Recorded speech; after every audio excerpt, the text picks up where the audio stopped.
Greetings, lovers of sport. Well, the many leagues of indoor and arena football are set to begin. Georgia is holding strong with teams in the National Arena League, the United Arena League, and the Elite Indoor Football League. St. Louis seems to have adjusted to the demise of the National Gridiron League, which seems to have died a boarding yet again. But there will be a team, the St. Louis Blue Jackets, playing in St. Peter's, but it's playing at a hockey facility with no real spectator capacity, so I don't see that as being viable as a place to go watch a game.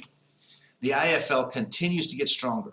The early announcement that the Columbus Destroyers will return, although probably under a new name, bodes well. There are already rumors that Albany wants to return, and I think they will return likely to the IFL, although the early rumors seem to be that they're looking at the National Arena League. I do think the NAL reaching out to another league is their best bet, although not to the CIF.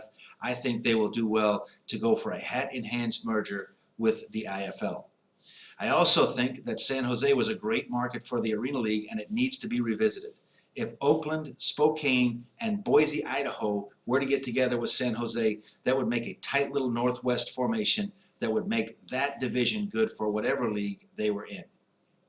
I also think there should be a no housing rule that would open up funds for payroll and encourage local recruitment. And then a strong commissioner could make accommodations based on the health of the league. So if there was a team that wanted to bring in a player from further away, they could go to the commissioner and make an accommodation. Maybe they could accept an extra long trip or just a direct luxury tax. So here we go, my top 20 power rankings for all of indoor football in 2020 based on the health of the franchise and my personal liking. The honorable mentions I want to make are the Duke City Gladiators of the IFL, the Georgia Macon Doom of the American Arena League, the Vermont Bucks of the Elite Indoor Football League, the new Oakland Panthers of the IFL, and the Atlanta Furious of the Elite Indoor Football League. Number 20, the Peach State Cats of the United Arena League, which they have survived multiple leagues and they seem committed. The ownership seems committed. Then I've got the West Texas Fighters of the CIF, a new team, but a team that has lots of funding behind it. Number 18, the Vermont Brew of the Elite Indoor Football League.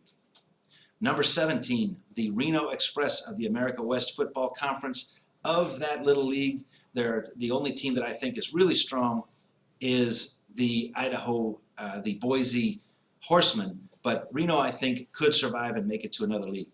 Number 16, the Salina Liberty of the CIF. Number 15, the Las Vegas Kings of the Elite Indoor Football League. They are way out of the geographic footprint of that league, but they have been reaching out to other leagues to get games, so maybe there's something there.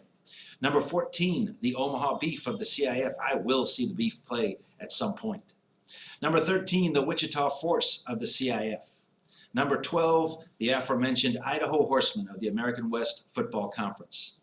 Number 11, the Columbus, Georgia Lions of the National Arena League. Number 10, the Frisco Fighters of the Indoor Football League. Number 9, the Spokane Shock of the IFL, the return of the Spokane Shock. Number 8, the Massachusetts Pirates of the NAL, which are spending a lot of money on advertising. Number 7, the Tucson Sugar Skulls of the IFL. Number 6, the Iowa Barnstormers of the IFL. Number 5, the Jersey Flight of the National Arena League. They've been around for a couple years, have played in a couple different leagues, and I think they would have gone into an arena league had it survived.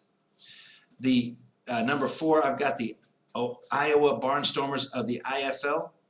Number 3, the Sioux Falls Storm of the IFL. Number 2, I do think the Quad City Steamrollers of the IFL are a very strong team, and the number 1 team I think out there as far as competitive ability and also drawing power and also management consistency is the Arizona Rattlers. Let me know what you think in the comments section. Please do like and subscribe, and every pair of eyes is appreciated.